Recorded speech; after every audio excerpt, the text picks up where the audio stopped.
what I also wanted to do was is spend a little bit of time with Caine's dad and the filmmaker, and bring. We've got room for one of you guys. We'll bring one of you up at a time. But let's bring the other entrepreneur in the family up. George, come on up. George, please welcome George Monroy.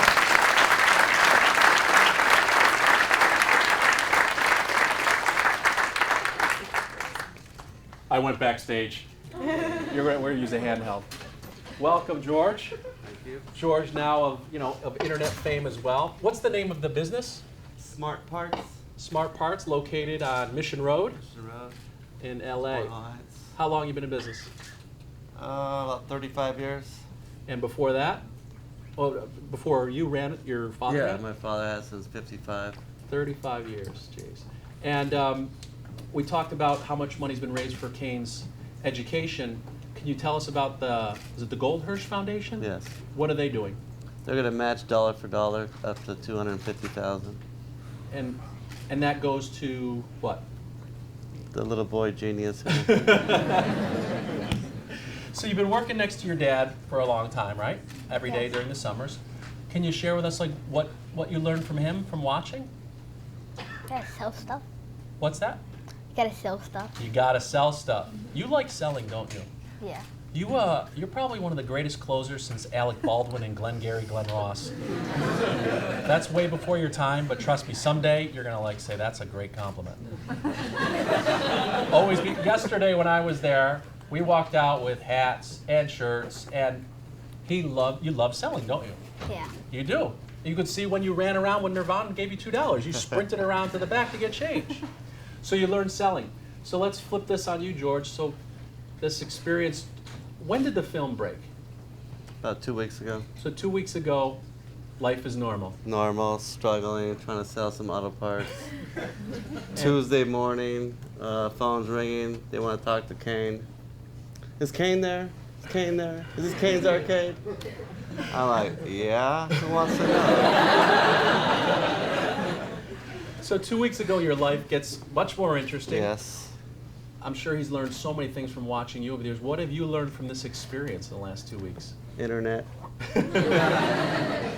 The power of the internet. Yes. It's probably the greatest use of Facebook I've ever seen. It's one of the good things that... I've had like 3 friends on my Facebook.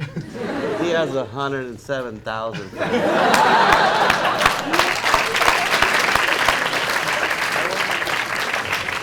In 2 weeks. In 2 weeks, 107,000. You're going to have 200 more to like Caine's Arcade. Twitter handle?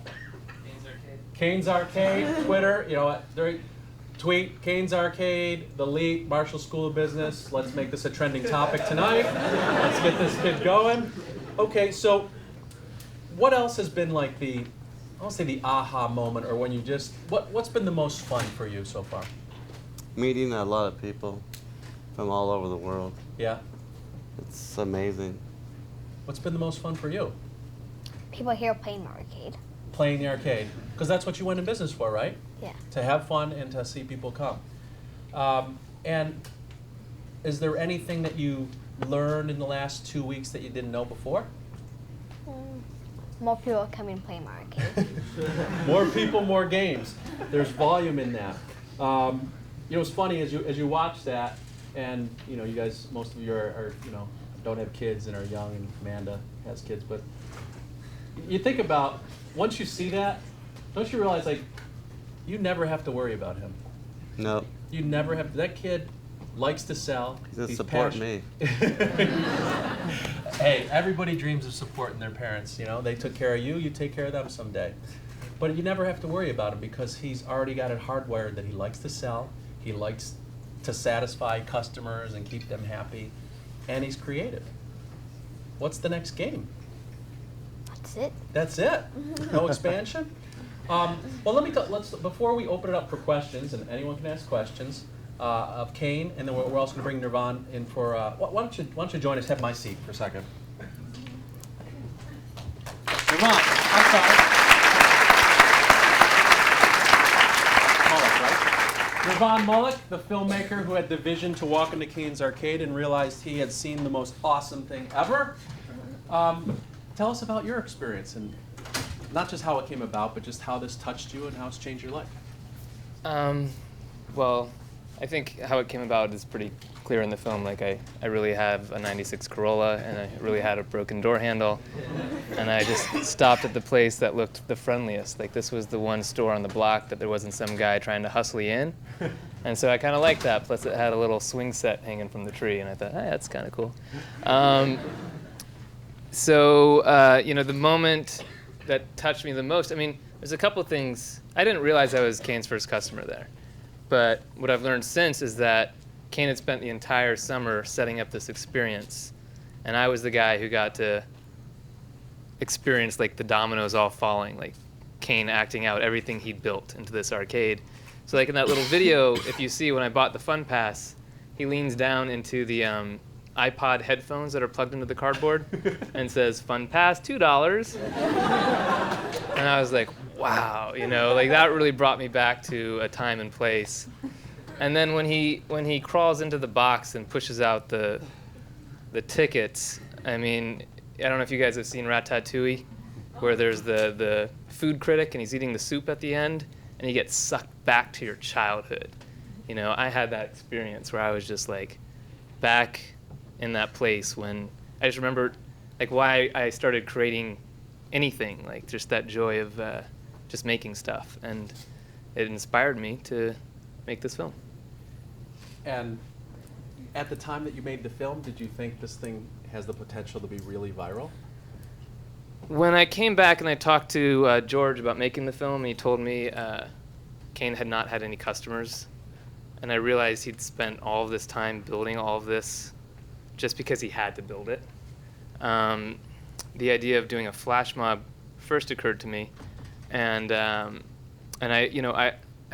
have a creative agency that does digital media strategy, so I always look for ways to engage an online audience. So even in planning the flash mob, there was an opportunity to let people on the internet be part of it. So I made the Facebook event, and a lot of making the Facebook event was writing the details that I loved, right? Crafting that story and telling that story. It wasn't as compelling as the film, but it was compelling enough to be shared enough, that it hit in LA, and then also the front page of Reddit. So that kind of planted some seeds of an online audience. He had 500 fans on Facebook already when the film hit, and there were people around the world waiting to see, what had happened. So when we finally did post it online, there was a little bit of a network in place. And whose idea was a collective idea to start a scholarship foundation? Was that part of it, or did that come from once you had the momentum? No, that was my idea going into, like before I posted the film, I set up the little website and had the little widget, and George and I were testing it to make sure it could accept, donations.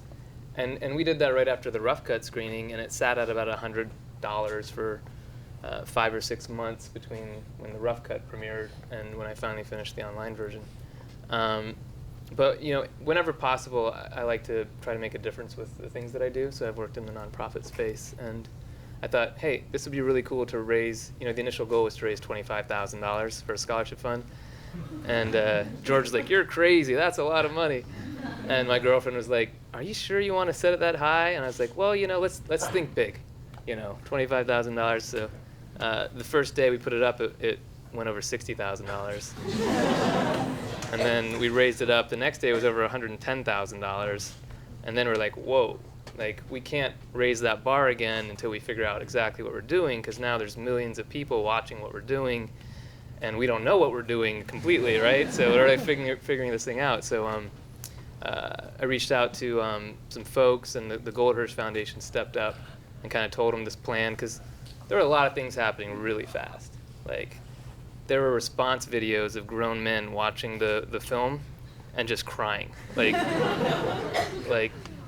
it was kind of amazing. And then there were all these kids that were making arcades. There were pictures of 4-year-olds in their kitchen with an arcade set up, and like waiting for customers in their kitchen, and mom saying, "Oh gosh, somebody come play."